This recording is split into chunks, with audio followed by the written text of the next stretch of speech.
아니, 강 목사님 문제 있는 거 알아요? 목사님 정말 잘하고 있다고 생각해요? 여러분, 누가 저한테 이렇게 말씀하신 게 아니에요. 그렇게 가정하는 거예요. 이 첫 번째를 판단이라고 해보십시다. 근데 여기서 끝나는 게 아니에요. 강 목사님, 아니 왜 대체 그렇게 목회를 해요? 그런 목회 누구한테 배운 거예요? 여러분, 이걸 비난이라고 합시다. 똑바로 합시다. 똑바로 합시다. 네, 좋은 말로 할 때 똑바로 합시다. 똑바로 안 하면 잘라버립니다. 강요해요. 저 제일교회 목사님 그렇게 안 하시던데, 우리 31년 목회하신 원로 목사님 그렇게 안 하시던데, 강 목사님 왜 그렇게 해요? 여러분, 이런 걸 비교라고 해요. 다섯 번째는 당연시인데요. 아니, 목사님이 목사님이시라면 그렇게 하면 안 되죠. 아니, 어떻게 목사가 그럴 수 있어? 여러분, 꼭 이런 다음에 이런 말을 해서 이제 더 얄밉죠. 내가 그래도 이렇게 목사님한테 따로 말씀드리는 건 목사님 잘 되라고 그래서 그러는 거니까 기분 나빠하지 말아요. 여러분, 이걸 합리화라고 하죠. 여러분, 이런 소리를 들으면 기분이 좋습니까? 안 좋습니까? 강 목사한테 한 얘기예요. 여러분, 좋을까요? 안 좋을까요? 판단과 비난과 강요와 비교, 당연시, 합리화. 여러분, 한 대화 트레이너에 따르면 우리도 모르게 이런 말을 체화한대요. 그러니까 우리가 우리 자신을 제어하지 못할 때 자동적으로 이런 말들이 나오기가 쉽다는 거예요. 특별히 화가 날 때, 상대방에 대한 공감력이 떨어질 때, 우리 안에 마음의 여유가 없을 때 이런 말들이 나온대요. 여러분, 제 자신을 살펴봐도 그런 것 같아요. 여러분들은 어떠십니까? 제가 지난 주일날 이 말씀을 잠깐 드렸는데, 드리고 난 다음에 이런 생각을 했습니다. 내가 앞으로 이런 말을 계속 듣게 될 텐데, 우리 사회에서 이런 말하기의 방식을 우리도 모르게 학습해 들어가고 있다면 상당한 노력이 아니고서는 나도 이런 말을 뱉을 뿐만 아니라 앞으로도 이런 말을 계속해서 듣게 될 텐데, 아니 그렇다면 나는 이런 말에 어떻게 반응해야 할까? 어떻게 반응해야 할까? 강 목사님, 당신 문제 있는 거 알아요? 이런 말이 나에게 들려올 때 내가 대체 어떻게 대응해야 할까? 여러분, 정신분석 심리학에서 쓰는 말 중에 방어기제라는 말이 있어요. 어떤 갈등 상황에서 나도 모르게 대응하는 방식, 내가 내 자신을 방어하는 메커니즘, 이걸 방어기제라고 하는데, 여러분, 오늘 관심은 우리가 이런 말들을 들을 때, 이런 말들을 앞으로 듣게 될 때 우리 안에서 어떤 방어기제를 작동시키는가예요. 어떻게 대응할 것인가? 강 목사님, 당신 문제 있는 거 알아요? 진짜 당신 문제를 알아요? 여러분, 그 소리를 들으면 제 얼굴이 어떨까요? 막 울그락불그락해지지 않겠습니까? 한번 상상해 보세요. 불편해져요. 여러분, 그러면 참을 수 없어서 이렇게 쏘아붙일 수 있어요. 그래, 당신이나 똑바로 하시죠. 여러분, 이러면서 비꼴 수가 있어요. 공격적으로 대응할 수가 있어요. 그리고 제가 목회자이기 때문에 차마 폭언까지는 못하지만 그 자리에서 벌떡 일어나서 의자를 그냥 발로 냅다 한번 차고 나가버릴 수가 있어요. 이런 모습 잘 상상이 안 가시죠? 여러분, 이런 걸 행동화라고 그래요. 분노한 상태로 집에 갔는데 아들 녀석이 말을 듣지 않아요. 야, 너 그 나이 먹도록 왜 그 모양이야? 하면서 제가 소리를 버럭 지를 수가 있어요. 여러분, 이런 걸 투사라고 해요. 내가 화가 났는데 아이에게 화풀이 하는 거예요. 아이 탓을 하는 거예요. 그리고 밤에 잠을 자려고 이렇게 딱 누웠는데 막 너무 불편해요. 속이 체한 것처럼 불편해요. 막 몸도 아파요. 여러분, 이런 걸 신체화라고 해요. 여러분, 두려울 때, 불안할 때, 불쾌할 때 우리 안에서 이미 이런 방어기제가 작동을 해요. 그리고 우리는 이렇게 불편한 방식으로 대응을 할 수가 있거든요. 여러분, 심리학자들은 이런 방어기제에 이런 이름을 붙였습니다. 공격성, 행동화, 투사, 신체화, 이런 이름을 붙였어요. 여러분, 근데 꼭 이렇게만 대응하는 사람들이 있는 게 아니에요. 다른 방식으로 대응하는 사람이 있어요. 강 목사가 막 얼굴이 울그락불그락해져요. 그 사람 앞에서 이렇게 이야기하는 거예요. 제 얼굴이 빨개졌네요. 제가 매운 거 먹은 사람처럼요. 제가 지금 유머를 구사하고 있는데 잘 안 웃어주셔요. 제가 너무 답답해하던 거 사이다처럼 말씀해 주셔서 감사해요. 여러분, 이렇게 웃으면서 이야기하는 너무 심각한 태도를 취하지 않으면서 비꼬지 않고 그 사람에게 불쾌감 주지 않고 내 불편한 마음을 솔직하게 표현할 수가 있어요. 유머를 곁들여서 이렇게 대응할 수가 있어요. 또 다른 방식이 있어요. 억제. 나는 유머 감각이 제로니까 그렇게 대응하지 못하겠고, 이런 상황에 대해서 즉각적으로 대응하지 않는 방식도 있었어요. 한 선배 목사님이 저한테 이런 조언을 해줬어요. 누군가 목사님 속을 뒤집어 놓는 소리를 하면 그때 그 사람에게 바로 말하지 마세요. 말하지 말고 일단 밖으로 나가세요. 그리고 걸으세요. 마음이 가라앉을 때까지 1시간, 2시간을 걸으세요. 그리고 그 다음에 그 사람을 상대하세요. 여러분, 이걸 억제라고 해요. 억제. 내 마음의 지금의 감정을 억제하는 거예요. 억제하는 방법을 찾는 거예요. 여러분, 또 다른 방식도 있어요. 제가 대구에서 만났던 한 목사님은 진짜 몇 년 동안 동굴에 들어간 것처럼 웅크리고 지냈대요. 아무것도 할 수가 없더래요. 그래서 너무 답답한 나머지 어느 날부터 저 운동장에 나가서 뛰기 시작했대요. 저녁이 되면 어스름이 깔린 운동장, 사람들이 나와 있지 않은 운동장을 뛰고, 때로는 신천에 나가서 공원도 뛰고, 짬나면 또 뛰고, 그래서 막 숨이 거칠어지고 온몸에 땀이 흠뻑 젖고 나면 이런 생각이 들더래요. 내 몸이 이런 고통을 받아내고 있구나. 내 몸이 그래도 이 고통을 잘 받아내고 있구나. 여러분, 이런 방식. 어떤 이들은 등산을 해요. 어떤 이들은 피아노를 쳐요.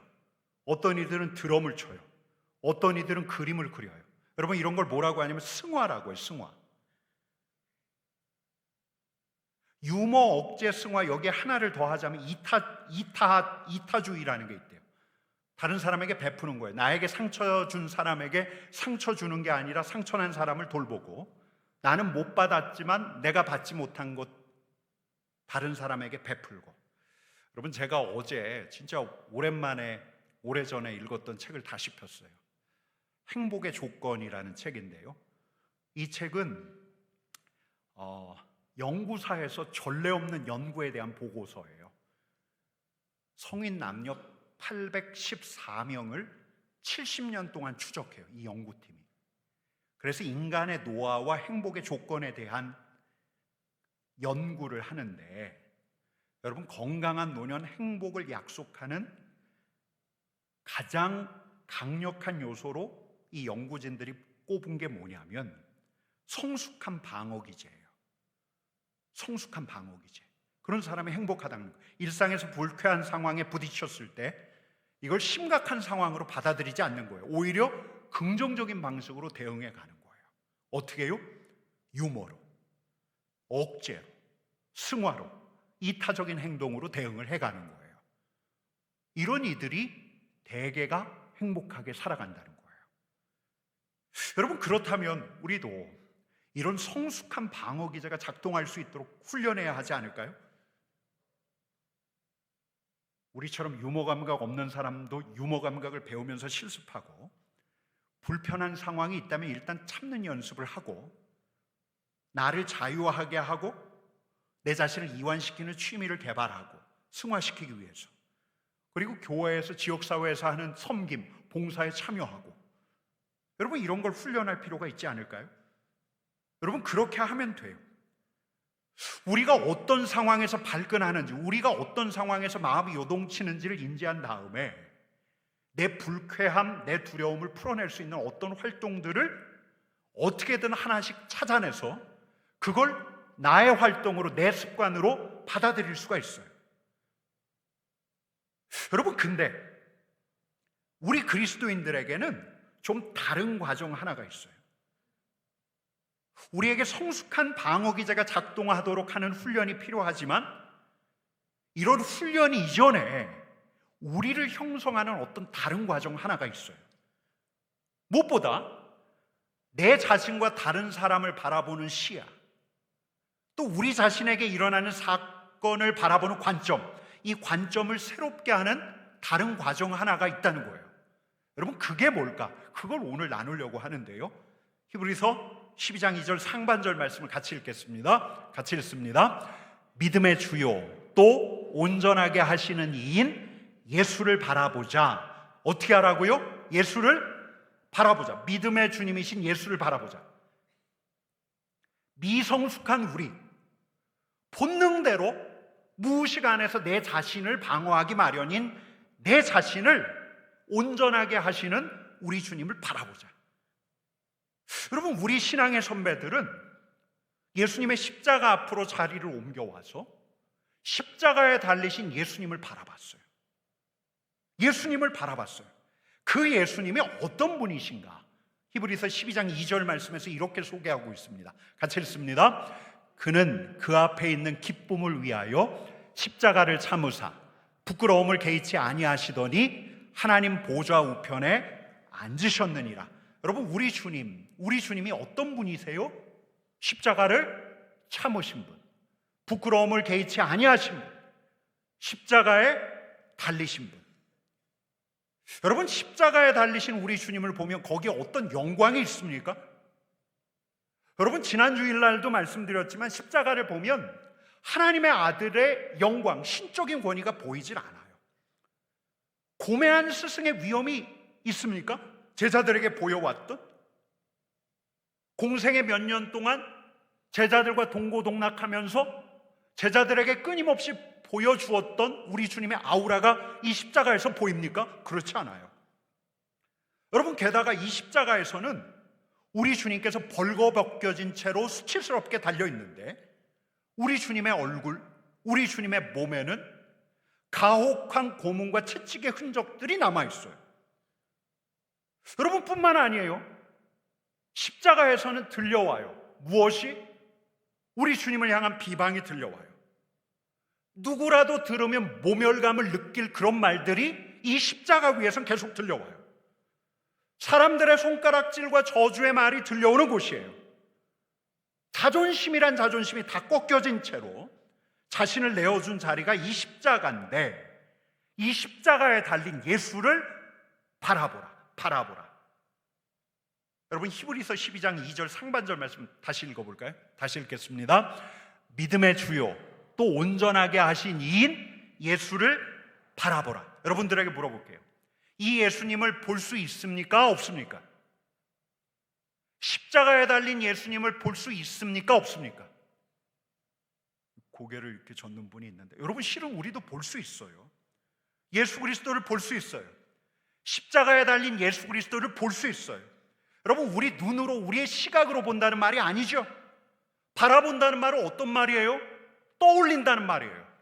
생각한다는 말이에요. 상상한다는 말이에요. 여러분, 십자가에 달리신 예수님을 볼 수 있습니까? 없습니까? 있어요. 있으니까 바라보라고 하는 거예요. 십자가에 달린 예수님을 떠올리라고 하는 거예요. 바라보십시오. 십자가에 달리신 예수님을 바라보십시오. 누군가 여러분들에게 상처를 주거든 예수님을 바라보십시오. 마음이 너덜너덜해지거든 십자가에 달리신 예수님을 바라보십시오. 마음 안에 의심이 생기고 낙심이 되고 너는 자격 없다, 너는 할 수 없다, 내 인생 의미 없다라는 소리가 들려올 때 우리 주님을 바라보십시오. 십자가에 달리신 예수님을 바라보십시오. 이렇게 이야기하는 거예요. 여러분, 근데 실은 이 십자가 앞에 가서 예수님을 바라보려고 하면 예수님이 잘 보이지가 않아요. 처음에는 그래요. 십자가에 달린 예수님이 잘 떠오르지가 않아요.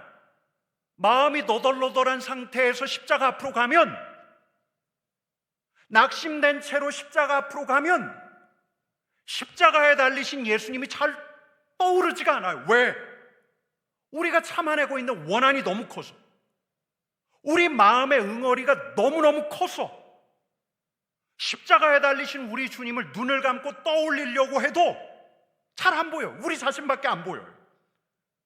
내 자신에 대한 연민이 너무 크니까, 세상에 대한 원한, 그 사람에 대한 분노가 쌓여 있으니까, 내 마음 너덜너덜하게 한 그 사람에 대한 미움 때문에 십자가에 달린 예수님이 잘 보이지가 않아요. 떠올리지가 않아요. 그냥 답답하기만 해요. 여러분, 그렇게 십자가 앞에 서서 내 자신을 보다가 우리가 어느 때는 들어요. 어떤 소리를 듣냐면 우리 주님께서 이렇게 물어오시는 소리를 들어요. 말해봐. 네가 지금 느끼고 있는 네 마음, 네 감정을 나에게 말해봐. 그리고 어느 때는 불현듯 이런 메시지가 떠올라요. 우리 주님은 나를 아신다고 했는데, 우리 주님은 나를 바라보시는 분이라고 했는데, 이런 메시지가 떠올라요. 또 어느 때는 그냥 십자가에 달리신 예수님이 보이지 않지만 막 토해내고 싶은 날이 있어요. 여러분, 그렇게 눈을 감고 십자가 앞에서 내 마음을 막 쏟아내는데 십자가 앞에서, 그분 앞에서 내 마음, 내 문제, 여러분, 그러니까 사람 때문에 받았던 모욕감, 모멸감, 내가 느꼈던 수치심, 가까운 사람에게조차 숨겼던 내 마음, 내 두려움과 열등감을 하나하나씩 꺼내놓다 보면, 여러분, 신앙의 선배들이 이런 고백을 해요. 아니, 우리도 알아요.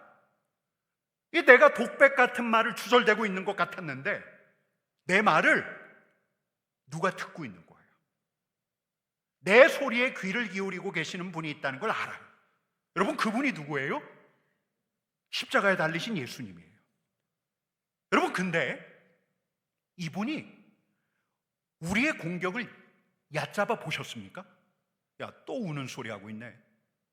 너 아직도 그런 걸 못 참냐? 여러분, 우리 주님께서 우리의 고통을 유치하게 여기신 적이 있습니까?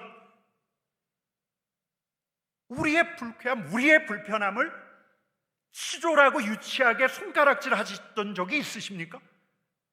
여러분, 설령 우리의 수치심이 누군가에겐 대수롭지 않게 보여요. 야, 대체 다 큰 어른이 뭘 그런 걸 가지고 그러냐? 아직도 왜 그 마음속에 있는 미움과 분노를 처리하지 못하냐? 여러분, 누군가는 우리에게 이렇게 다그칠지라도 우리 주님께서는 우리에게 다그치지 않으시고 들으시는 거예요. 여러분, 십자가에 달리신 주님께서는 우리 자신의 치졸한 마음, 편협한 생각, 진짜 반복적으로 경험하고 있는 우리의 두려움, 우리의 모욕감, 우리의 불안, 우리 마음에 대해서, 여러분, 우리 주님께서는 듣기를 원하셔요. 더 듣기를 원하셔요. 다 아시지만, 내가 아는 것보다 더 나를 더 잘 아시지만 듣기를 원하셔요. 여러분, 남들은 하품하는지 몰라요. 내게 가까운 사람들조차 이제 하도 들었기 때문에 그냥 듣는 신용만 하고 있을지 몰라요. 근데 우리 주님은 들으셔요. 아니, 듣는 걸 좋아하셔요. 여러분, 우리가 우리 마음을 정직하고 솔직하게 어느 날은 속사포 쏘아대는 것처럼 빠르게, 어느 날은 띄엄띄엄 말할 때, 여러분, 우리 주님께서는 좋아하셔요. 우리의 속, 우리의 상처와 우리의 불편함, 우리의 외로움과 우리의 두려움, 우리 짜증, 우리의 분노까지 하나하나 감추지 않고 우리 주님 앞에 말할 때 우리 주님은 좋아하셔요. 그러다 보면 이렇게까지 물으시는 소리를 듣게 돼요. 그래서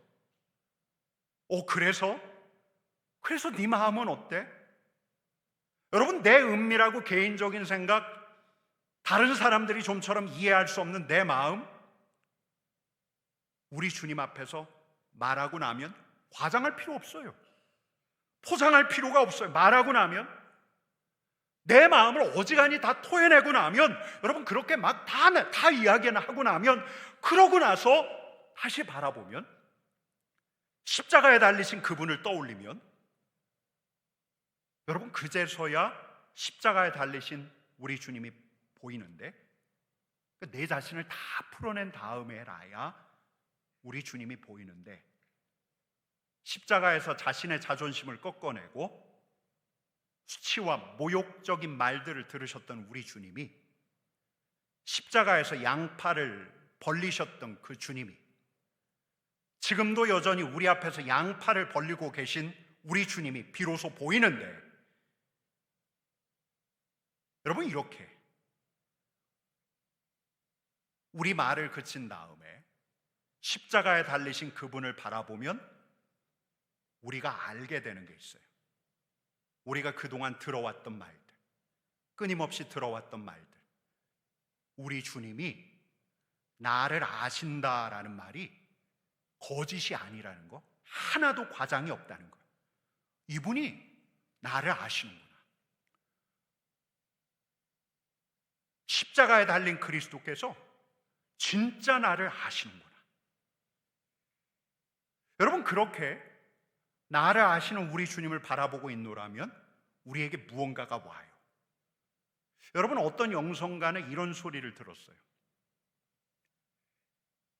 나는 너를 사랑하여 아버지 곁을 떠났다. 나를 피해 달아난 너에게, 내 이름을 듣지 않으려 하던 너에게 내가 왔다. 나는 너를 사랑하여 침뱉음과 주먹질과 채찍질을 당하고 나무 십자가에 달렸다.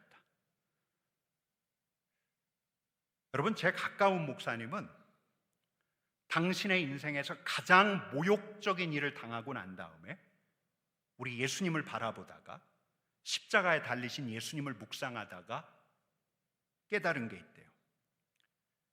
바닥까지 꺼진 것 같은 나보다 우리 주님께서 더 낮아지셨구나. 부끄러운 자리로 내동댕이 처진 것 같은 내 자신보다 우리 주님께서 더 부끄럽고 슬픈 자리에 계시는구나. 거기서 주님께서 그를 보고 계시더래요. 그분이 거기서 깨달은 게 있어요. 나는 아무것도 아니구나. 나는 우리 주님에 비하면 아무것도 아니구나. 여러분, 바로 여기에서 어떤 확신이 생겨나요. 십자가를 참으신 주님, 부끄러움을 개의치 않으신 우리 주님, 이 주님이 내 주님이시다. 이 주님이 나와 함께 하시는 주님이시다. 여러분, 이렇게 그분의 사랑과 우리 하나님의 함께 하심, 우리 주님의 함께 하심에 대한 확신이 생길 때, 늘 그런 건 아니지만 때때로 우리에게 밀려오는 게 있어요. 그게 뭐냐면 평강이에요. 빌립보서 4장 말씀 같이 읽겠습니다. 아무것도 염려하지 말고 다만 모든 일에 기도와 간구로 너희 구할 것을 감사함으로 하나님께 아뢰라. 그리하면 지각에 뛰어난 하나님의 평강이 너희 마음과 생각을 지키시리라. 여러분, 뭐예요? 평강. 근데 어떤 평강이에요? 어떤 평강이요? 하나님의 평강. 하나님의 평강 앞에 어떤 수식어가 붙어 있어요? 지각에 뛰어난, 지각에 뛰어난, 우리의 이해력을 뛰어넘는. 별로 해결된 게 없는 것 같은데, 상황은 그대로인데 우리가 헤아릴 수 없는 우리의 지각 이해력을 넘어서는 하나님의 평강, 우리의 상처를 싸매는 하나님의 평강, 그 사람을 향한 맹렬한 분노와 적개심을 가라앉히는 하나님의 평강. 여러분, 이 평강이 임할 때 우리 마음에 공간이 만들어져요. 느긋함과 우리를 여유롭게 하는 하나님의 평강. 여러분, 근데 이러고 나면 우리의 시야가 열려요. 누구를 향한? 다른 사람을 향한. 내 마음이 가라앉는데, 지각에 뛰어난 하나님의 평강으로 내 마음이 가라앉는데, 요동치던 내 마음이 가라앉는데 그를 향한 증오와 적개심도 가라앉아요. 내 마음의 상처와 치유가 시작이 되는데, 그러면서 그의 마음의 상처와 흉터가 보여요. 아, 내가 이제 그에게 조금 더 다가설 수 있겠다. 내가 이제 그를 조금 더 이해할 수 있겠다. 내가 이제 그를 받아들일 수 있겠다. 여러분, 이 순간은 우리에게 어떤 사람과 세상을 향한 인내가 생기는 순간인데, 우리가 단련되는 순간인데, 사도 바울의 표현대로 환난은 인내를, 인내는 연단을, 연단은 소망을. 이때 우리에게 어떤 소망, 어떤 기대 일까지 생기는데 우리 주님께서 선하게 이를 이루어 가시겠다. 우리 주님께서 이 모든 일을 선하게 만들어 가시겠다. 히브리서 12장 2절 말씀처럼 그 앞에 놓인 기쁨을 위하여 십자가를 참으사 부끄러움을 개의치 아니하시더니, 이런 주님, 그 앞에 놓인 무엇을 위하여요? 기쁨을 위하여. 그분에게처럼 우리에게도 기쁨이 있겠다. 여러분, 우리는 알아요. 그제서야 우리가 우리 주님에게 안겨 있구나. 우리가 이전하고는 다른 사람이 되어가는구나. 여러분, 십자가예요. 우리를 구원한 십자가예요. 우리의 미래, 영생을 확보한 십자가이지만 우리의 현재도 구원하는 십자가예요. 십자가에 머물면서, 여러분, 십자가에 머물 때라야 상처받은 자가, 여러분, 상처받은 자가 이 미성숙한 방어 기제를 작동시켜서 상처받았기 때문에 상처 주는 사람 될 수가 있어요. 대개 그렇게 가요. 상처받았기 때문에 상처 주는 데가 너무 싫거든요. 그 자리를 회피하고 도망갈 수 있어요.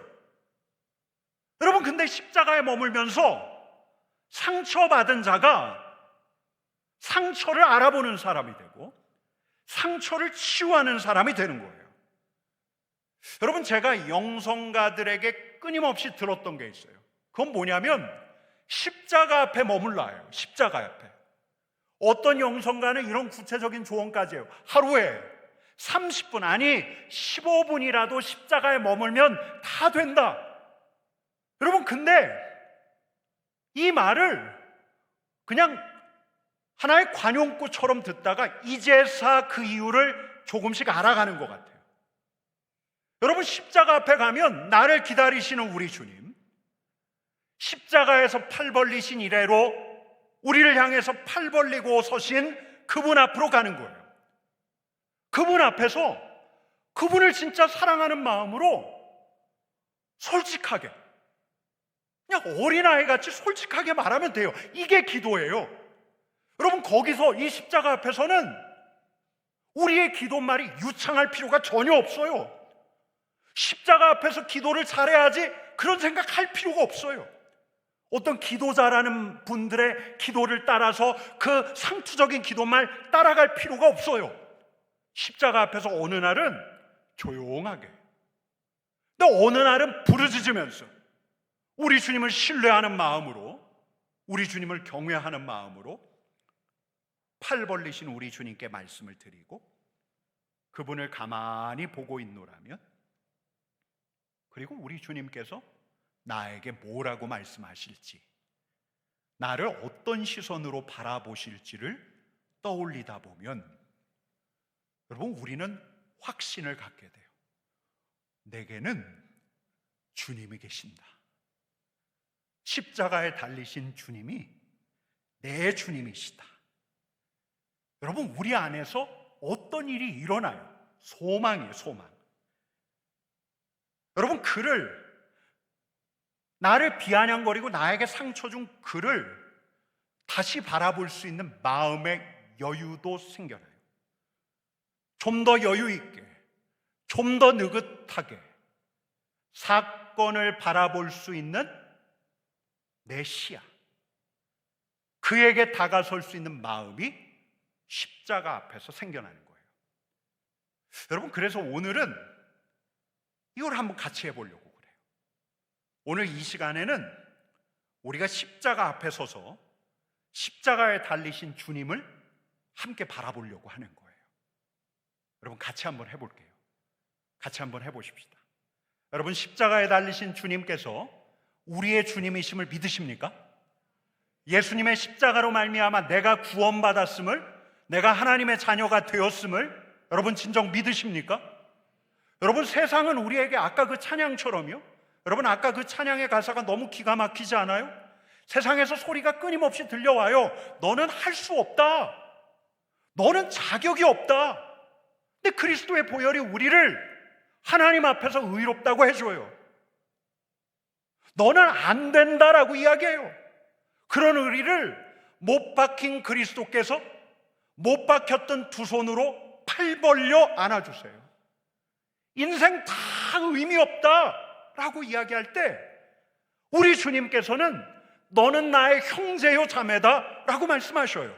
우리가 하나님의 자녀임을 알려줘요. 여러분, 오늘은 우리가 십자가 앞에 머물러 보려고 하는 거예요.